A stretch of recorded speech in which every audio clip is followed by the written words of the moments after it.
All right, so we'll start up again. We would like to know about your first time seeing snow and what you thought of it. Well, I have seen a little bit of snow in Mexico City after I met your daddy. Snow, and we went to the Popocatépetl and the Iztaccíhuatl, that they are the two big mountains in Mexico, and we saw the snow, but from far away. Then, when I lived with your daddy in Newport, Rhode Island, that's when I saw the real lots and lots of snow. And we had a cute little experience one time. Uncle Lee taught me how to drive. Uncle Lee was the person next door. That was the husband of the daughter of the owners of the house. That was Mr. and Mrs. Rose. And Lee taught me how to drive, but I have never driven in the snow. And your daddy was on a ship, and it was one of those times that he had the duty, so he'd spend the night in the ship. So I would go to the ship with you, and we would have dinner with him and watch a movie. But I think one of the other officers told him, said, "You better go home because it's snowing hard." So we live in Tiverton, Rhode Island, which is a little town that has lots of little hills, ups and downs. And we had a little Mustang, 1967 Mustang. And I'm trying to drive that car going up a little hill, and it will go up, and then I will slide right back. And I will go up, and I will slide right back. So I think some good person, good Samaritan came and helped me kind of get out of that bump. And then I made it home. But it was interesting. And I probably wasn't very helpful at that age. No, you were very little. You remember that when we got to Newport, you were really, really little, because we left Colombia and you were only like 40-something days old. And we traveled a little bit and stayed with your grandmother, but in general, it was just you and me, kid. And those neighbors that I'm telling you, Uncle Lee and Auntie Mabel, they were and they love you. So they used to, Uncle Lee will watch you, and he will say, "You and Mabel can go shopping," and we will go shopping. So, and in Newport sometimes the sun didn't come down until like close to 11 o'clock at night. So I mean, you will be asleep because you used to go to bed real early. Like when I was in California, right after we went from Newport, I went to get my citizenship, so I used to take classes at night and took some English as a second language. And by 6 o'clock, you would be in bed, so my next door neighbor could watch you while I went to class, and when I came back, you would not wake up until the next day. You were a good kid. Good kid. So what is all this bucket list stuff you've been talking about lately?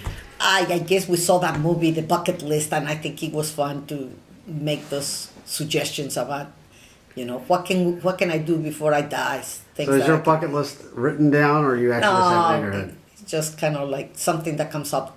If at that moment I think of it, like the other day when Anita was saying how nice it is to fly first class, I decided I want to fly first class. And then your sister that has a memory like an elephant, she reminded me that I got flown in first class several times, and I have forgotten. So the bucket list is just as needed? As needed, yes. If something comes up and it happens to tickle my funny bone, then I said, "Oh, I want that in my bucket list." So was the trip to Europe the bucket list stuff? Yes, for many, many years I've been wanting to go to Spain. And I keep on saying, we went to Europe, your daddy and I, but we never made it to Spain. We visited Germany and France and Switzerland. No, not Switzerland. So this was in the mid-'80s when you went to Europe. Yeah, before Tim was born. Huh? No, because Daddy at that time had only so many days vacation, because he was in between ships. So we only had so many days, so we couldn't do it. So your grandmother took care of you and Anita. And Anita remembered that I cook all the meals for the time that I was gone, and I froze them, so your grandmother didn't have to cook. All she had to do was reheat all the stuff. And that tradition continues today. And that tradition continues today. I enjoy cooking for my kids. Are you still freezing milk? No, not anymore. Your daddy decided that now he doesn't want it anymore, so now we go to the grocery store and buy milk on regular basis. Thank you. Yeah, well, I don't drink milk, so it doesn't matter to me. So if your daddy doesn't mind. But now we go to the grocery store every 2 weeks or something. I enjoy the cooking. So you've just kind of learned to cook as you go?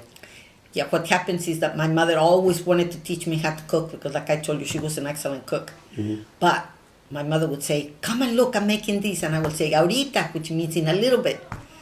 But by the time I make it to the kitchen, she had already finished. So I can tell you how things look like and what they taste like, but I don't know how they were fixed by her because I didn't do it, and I am sorry now. And my mother never wrote recipes. Everything was, she had a cup of coffee that it was my father, and I guess that size, that's what she would say. Okay, a cup of this and a little pinch of that. So what did she mostly make? Do you remember? she made everything. Everything that you can think of, all kinds of Mexican dishes, my mother made them.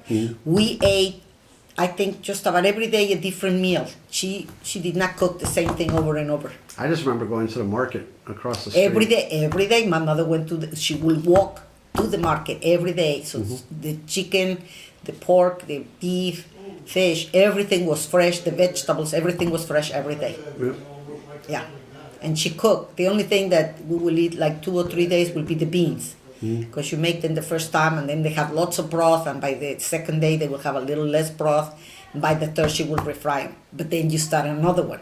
And then you have different colors beans, because we have black, we have the pintos, we have the white beans, all kinds of colors of beans. So I have eaten a lot of varieties of food because Do you of my wish you mom. would have? Do you wish you would have? Learn more? Yeah. Yes. Definitely yes, because they are things that I don't know how to make them. And now I have learned through watching some of the cooking shows. Your daddy helped me at the beginning. He bought me 2 cookbooks, so I have berry crackers and Homes and Home and Garden. Home and Garden. I had 2 of the Homes and Gardens and the berry cracker. And the berry cracker was one of those that it was in Crocker. detail. So that was that's how I started learning how to cook. And then I joined when we were in Washington, D.C. Yes, I think that's when, in South Carolina. I joined a gourmet club. So it used to be like a group of German people would cook German food. Oh, that's a good idea. Mexican food and Polish food. So you were in charge of the Mexican And food? I was, yes. And then I asked my brother, he would send me the food, and it took about 3 months to get there, and I didn't get everything. I think they went through the stuff, and I did not get everything. But I did the best I could. And then in Panama, we did another gourmet group club. So we used to do a lot of cooking by country, which was really nice. And then we met a lot of people from other countries in there.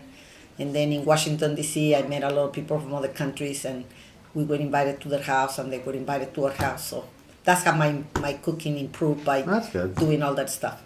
We did a lot of entertaining in Panama, in Washington, D.C., and when your daddy was naval attaché in Colombia. So. I remember that. Mm-hmm. What was your favorite gift that you ever got? You didn't get a car with a bow on top of it? No, I didn't get a card with a bow on top of it. Maybe the gift was my 3 children.